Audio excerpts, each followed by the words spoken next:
নমস্কার, নতুন বাংলা থেকে বলছি সন্ময় বন্দ্যোপাধ্যায়। সত্যি কি স্কুল শিক্ষকরা বা স্কুল শিক্ষক কর্মচারীরা মানে স্কুলের অশিক্ষক কর্মচারীরা কিংবা কলেজের অধ্যাপকরা, কলেজের অশিক্ষক কর্মচারীরা বা আন্ডারটেকিংয়ের কর্মচারীরা বা পুরসভা, পঞ্চায়েত, জেলা পরিষদ, গ্রাম পঞ্চায়েত সেখানকার সদস্যরা কি শেষ পর্যন্ত বকেয়া ডিএর এই রিলিফটা পাবেন না, বা কর্পোরেশনের যারা কর্মচারী ছিলেন তারা কি বকেয়া রিলিফটা পাবেন না?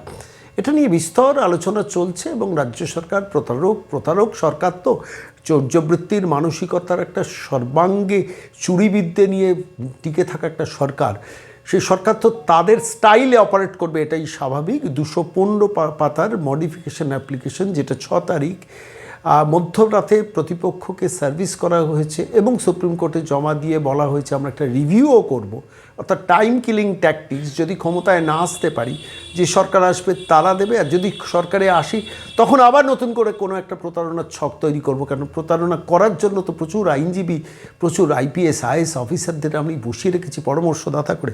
ঠিক সেই প্রেক্ষিতে দাঁড়িয়ে বারবার যে প্রশ্নটা আসছে, আপনাদের মনেও আসছে, আমার মনেও এসছে, তাহলে কি সত্যি সরকারি কর্মচারীর সংখ্যা 3,17,000, অর্থাৎ তার বাইরে যারা শিক্ষক, অশিক্ষক কর্মচারী, পুরসভা, পঞ্চায়েত, জেলা পরিষদ, গ্রাম পঞ্চায়েত, আন্ডারটেকিং কর্পোরেশন, তারা কি শেষ পর্যন্ত এই বকেয়া রিলিফটা পাবেন না ডিএর? না, বিষয়টা তা নয়। আমি একদম পুঙ্খানুপুঙ্খভাবে 215 পাতার যে রিপোর্টটা, সেই রিপোর্টের দুটো অংশ আপনাদের পড়ে দেখাবো এবং আইনজীবী বিক্রম বন্দ্যোপাধ্যায়ের সঙ্গেও আমরা এটা নিয়ে কথা বলেছি। আইনজীবী বিক্রম বন্দ্যোপাধ্যায় তার সিনিয়র অ্যাডভোকেটদের সঙ্গে ইতিমধ্যে বিষয়টা নিয়ে আলোচনা করেছেন। সিনিয়র অ্যাডভোকেট বিকাশ রঞ্জন ভট্টাচার্যের বক্তব্য গতকাল শুনিয়েছিলাম। বিক্রমবাবুর সঙ্গে বিকাশবাবুরও কথা হয়েছে এই পুরো বিষয়টা নিয়ে। আমি দুটো পার্ট আপনাদের শোনাবো, মানে সেটা পড়ে শোনাবো। দেখুন, 215 পাতার যে রিপোর্টটা দেওয়া হয়েছে, সেখানে যখন ইন্দু মালহোত্রার কমিটির কাছে যে রিপোর্টটা দিচ্ছেন, সেই রিপোর্টে পরিষ্কারভাবে লেখা রয়েছে যে টোটাল এমপ্লয়িজ, সার্ভিং এমপ্লয়িজ হচ্ছেন 3,17,954। রিটায়ার্ড এমপ্লয়িজের সংখ্যাটা আলাদা করে ধরা হয়েছে। তো সেখানে স্কুল শিক্ষক, অশিক্ষক কর্মচারী, কলেজ শিক্ষক, কলেজ অশিক্ষক কর্মচারী, পুরসভা, পঞ্চায়েত, জেলা পরিষদ, আন্ডারটেকিং কর্পোরেশন সমস্ত কিছুকে বাদ দিয়ে দেখানো হয়েছে। কি বলছে আপনাদের আমি কভারটা একটু পড়ে শোনাচ্ছি। 147 নম্বর পাতার অ্যানেক্সার A3, আমি মূল টেক্সটে আসছি কিন্তু একটু পড়ে শোনাচ্ছি, সেটা আপনারা এই মুহূর্তে পেজে দেখছেন। রেকর্ড অফ প্রসিডিংস ডেটেড 12/2/2026, অর্থাৎ ইন্দু মালহোত্রার কমিটির সঙ্গে যখন যে আলোচনাটা রাজ্য সরকারের তরফ থেকে হয়েছে, সেই রেকর্ড অফ প্রসিডিংসটা তুলে দিচ্ছেন paragraph 3। The list of eligible employees comprising of both serving and retired employees who are entitled to receive the areas of DA would be prepared and submitted on or before 19 February 2026. The period under consideration is 1/4 থেকে 1/8 থেকে 31/12/19. The list of employees has been worked out. The summary is given below. বলে এইখানে যে লিস্টটা দেওয়া হয়েছে 3,17,954, এইখান থেকে স্কুল শিক্ষক, অশিক্ষক কর্মচারী, কলেজ অধ্যাপক, অশিক্ষক কর্মচারী, আন্ডারটেকিং কর্পোরেশন, পুরসভা, পঞ্চায়েত, জেলা পরিষদ, গ্রাম পঞ্চায়েত সব বাদ দিয়ে দেওয়া হয়েছে। এবার দেখুন, এই ইন্দু মালহোত্রার সঙ্গে যখন আলোচনা করছে আমাদের 3,17,000কে দিতে হবে। এবার খুব ইন্টারেস্টিং, এই 215 পাতার রিপোর্টে 16 নম্বর পাতায় চলে আসুন।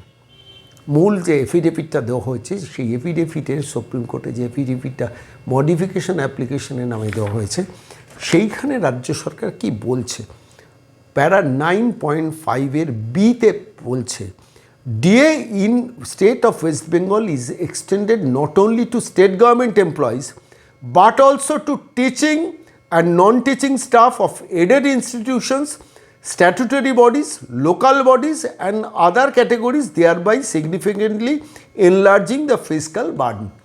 অর্থাৎ ডিএ যাতে দেওয়া হয় সেইটা তথ্যটা উল্লেখ করেছে। আমি সেটা আপনাদের পড়ে শোনাচ্ছি। 16 নম্বর পাতায় সেটা উল্লেখ করা হয়েছে, ডিএ কাদের দেওয়া হয় এই রাজ্য সরকার নিজে এফিডেভিট দিয়ে সুপ্রিম কোর্টে জানাচ্ছে, সুতরাং পালানোর পথ নেই। 16 নম্বর পাতার 9.5টা আরেকবার আপনাদের একটু পড়ে শোনাচ্ছি। DA in state of West Bengal is extended not only to state government employees but also to teaching and non-teaching staff of aided institutions, statutory bodies, local bodies and other categories, thereby significantly enlarging the fiscal burden. অর্থাৎ DA দিতে এই লোককে আমরা ডিএটা দিই, এর জন্য একটা বিশাল আমাদের হিউজ বার্ডেন, মানে যাতে যাতে এই কষ্টটা বিয়ার করতে পারছি না সেটা বলতে গিয়ে নিজেরাই স্বীকার করে দিচ্ছেন, নিজেদের পাপে নিজেরা বিদ্ধ হচ্ছেন, নিজেদের যুক্তি মানে নিজেরা বিদ্ধ হয়েছেন। সুপ্রিম কোর্টে গিয়ে এফিডেভিট দিয়ে জানিয়েছেন আমি কাঁধে কাঁধে দিই, স্কুল শিক্ষক, অশিক্ষক কর্মচারী, local bodies, statutory bodies, undertaking corporation, সবাইকে আমরা দিই, নিজেরাই স্বীকার করেছে। এটা 16 নম্বর পাতায়। এইবার 147 নম্বর পাতায় আমি আবার সেটাতে ফিরে যাচ্ছি, যেখানে সংখ্যাটা হিসেব করতে গিয়ে 3,17,954 নামিয়ে আনা হয়েছে। কত বড় চোর প্রতারক এই মহিলা সরকার বলুন তো আপনারা।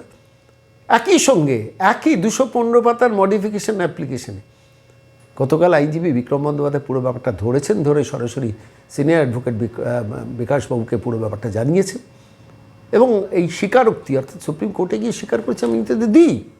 এবার যখন হিসেব করতে যাচ্ছে তখন ওই হিসেবে জালিয়াতিটা করছে, তখন ওই স্কুল শিক্ষক কর্মচারী, অশিক্ষক কর্মচারী, কর্পোরেশন, পুরসভা, আন্ডারটেকিং, পঞ্চায়েত, জেলা পরিষদ, গ্রাম পঞ্চায়েত সব বাদ দিয়ে দিচ্ছে।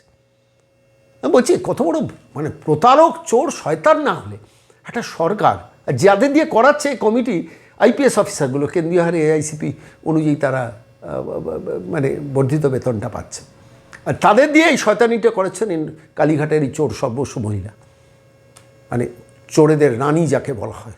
আমি বলছি কোথায় গিয়ে নেমেছে একটা সরকার, তাড়ানো ভীষণ দরকার। কীভাবে তাড়াবেন সেটা ভবিষ্যতে আলোচনা হবে, কিন্তু এই মুহূর্তে চলুন আইনজীবী বিক্রম বন্দ্যোপাধ্যায় এই পেজ নাম্বার 147-এ যেখানে সবাইকে বাদ দেওয়ার অঙ্কটা করছে, আর পেজ নাম্বার 16-এ যেখানে নিজেরাই স্বীকার করেছে আমরা DA in West Bengal is extended not only to state government employees but also to teaching and non-teaching staff of aided institutions, statutory bodies, local bodies and other categories, thereby significantly enlarging the fiscal burden.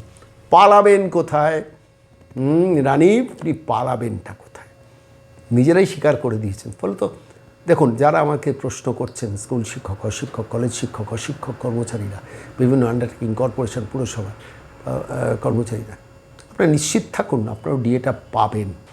আরেকটু আইনি process হবে, আরেকটু আইনি লড়াইটা হবে, কিন্তু নিজেরাই যখন স্বীকার করেছেন আমরা এদের দিই, তখন আপনাকে বকেটটা দিতেই হবে। পালাতে আপনি পারবেন না।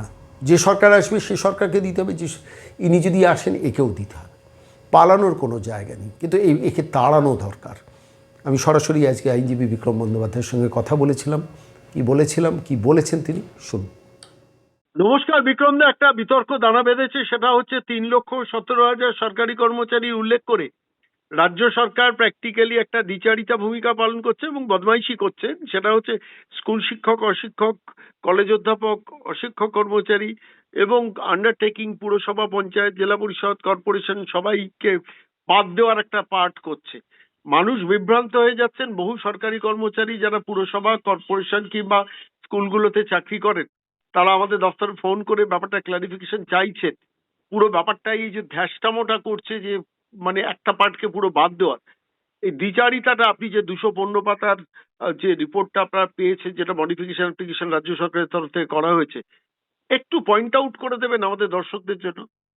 দেখুন, আমি বলবো যত সরকারি কর্মচারী আছেন, যত আন্ডারটেকিং অর্গানাইজেশনে কাজ করেন, এরকম মানুষজন আছেন যারা কর্পোরেশন, মিউনিসিপ্যালিটি, শিক্ষক, অশিক্ষক যারা আছেন, যারা স্কুল সার্ভিস কমিশন, প্রাইমারি বোর্ডের দ্বারা রিক্রুটেড বা কর্পোরেশন, মিউনিসিপ্যালিটি, পঞ্চায়েতের দ্বারা রিক্রুটেড, এরা সবাই দিয়ে পাবে। এটা রাজ্য সরকারের তরফ থেকে একটা ইচ্ছাকৃতভাবে আইনি কনফিউশন সৃষ্টি করে রাখা হচ্ছে।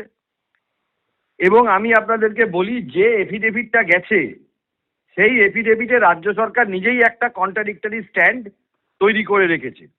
আপনারা যদি পেজ নাম্বার 16 প্যারাগ্রাফ 9.5B পড়েন, সেইখানে খুব স্পষ্টত রাজ্য সরকারের তরফ থেকে বলা হচ্ছে DA in state of West Bengal is extended not only to state government employees but also to teaching and non teaching staff of aided institutions, statutory bodies, local bodies and other categories, thereby significantly enlarging the fiscal burden. এটা কিন্তু খুব স্পষ্টতই এফিডেভিটে আছে। রাজ্য সরকার এই সেক্টরের মানুষজনকে কোনোভাবেই তারা যে মানে বঞ্চিত করতে পারবে না, এটা রাজ্য সরকার জানে এবং it is admitted in affidavit. যেটা করেছে সেটা হচ্ছে হলো ইন্দ্রু মালহোত্রা কমিটির কাছে শুধুমাত্র 3,17,000-এর একটা ফিগার ওরা দেখিয়ে দিয়েছে। আমরা যখন সুপ্রিম কোর্টে মামলা উঠবে যা বলার আমরা এই ক্ষেত্রে সুপ্রিম কোর্টকে বলবো, কারণ সুপ্রিম কোর্ট রায়ের মধ্যে বলেছে যে employees of state of West Bengal, তাহলে যত এমপ্লয়িজ আছে সমস্ত স্টেট অফ ওয়েস্ট বেঙ্গলের এমপ্লয়িজ যারা আছে তাদের জন্য আমরা সুপ্রিম কোর্টের কাছে এটা আবেদন জানাবো। তারপর দেখা যাক সুপ্রিম কোর্ট কি বলে। তবে যেটা হতে পারে সেটা হচ্ছে হলো রাজ্য সরকার প্রসেসটাকে ডিলে করতে চাইবে, রাজ্য সরকার চাইবে এ আগে পেয়ে যাক ও পরে পাক, এই করে একটা বিভেদ নিজেদের মধ্যে সৃষ্টি করবে। যদি স্টেট গভর্নমেন্ট কোনো কারণে দেয়, কিন্তু এখানে পশ্চিমবাংলার যেটা একটা ব্যাপার আছে সেটা হচ্ছে হলো প্রত্যেকটা ডিপার্টমেন্টের নিজস্ব revision of pay and allowance হয়। প্রথমে গভর্নমেন্ট এমপ্লয়িজদের হয়, তারপরে যত ডিপার্টমেন্ট আছে সবারই একটা করে রিভিশন অফ পে অ্যান্ড অ্যালাওয়েন্সের একটা গেজেট হয়। টিচার রোপা, ইলেকট্রিসিটি রোপা, এই প্রত্যেকটা রোপাই কিন্তু গভর্নমেন্টের যে মেন রোপাটা আছে সেটাকে অ্যাডপ্ট করেই হয়, সেই অ্যাডপশনসের অর্ডার আছে। তাই জন্য এখান থেকে যে বাকি যে বৃহত্তর সেক্টর, টিচার, কর্পোরেশন, মিউনিসিপ্যালিটি, তারপরে আপনার পঞ্চায়েত, তারপরে জেলা পরিষদ, এই যে এখানে যত মানুষজন কাজ করছেন এরা যে বেরিয়ে যাবেন, এটা অসম্ভব, এটা হবে না। আগামী দিনে হবে, কিন্তু যেটা রাজ্য সরকার কনফিউশন সৃষ্টি করে, যখন এখন আবার বলছে রিভিউ করবো। এমএ করেছে, টাইম নিচ্ছে। এম এর গ্রাউন্ডটা আপনারা যদি খুব ভালো করে দেখেন, পেজ নাম্বার 16 প্যারাগ্রাফ 9.5B, সেখানে বলছে এতজনকে আমাকে এক্সটেন্ড করতে হবে। তার মানে এক্সটেন্ড যে করতে হবে সেটা রাজ্য সরকার জানে। দেখানোর সময় তারা দেখাচ্ছে যে স্টেট গভর্নমেন্ট এমপ্লয়ি, এটা এখানে তো স্পেসিফিক বলছে, not only to state government employee but also to teaching, non teaching staff of aided institution, statutory bodies, local bodies, other categories, thereby significantly enlarging the fiscal burden.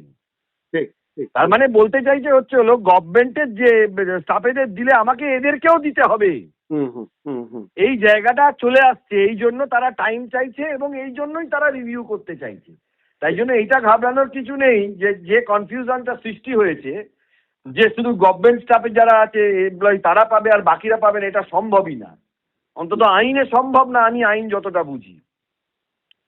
হ্যাঁ, এবারে time kill করার চেষ্টা করবে, কাউকে আগে কাউকে পরে, টেকনিক্যাল জায়গা কিছু আসবে আইনে, কিন্তু তাতে করে আমার যা আইন বিদ্যা তাতে করে এই একজন স্টাফকেও আটকাতে পারবে বলে আমার অন্তত আইনি বিদ্যায় আমি মনে করি না।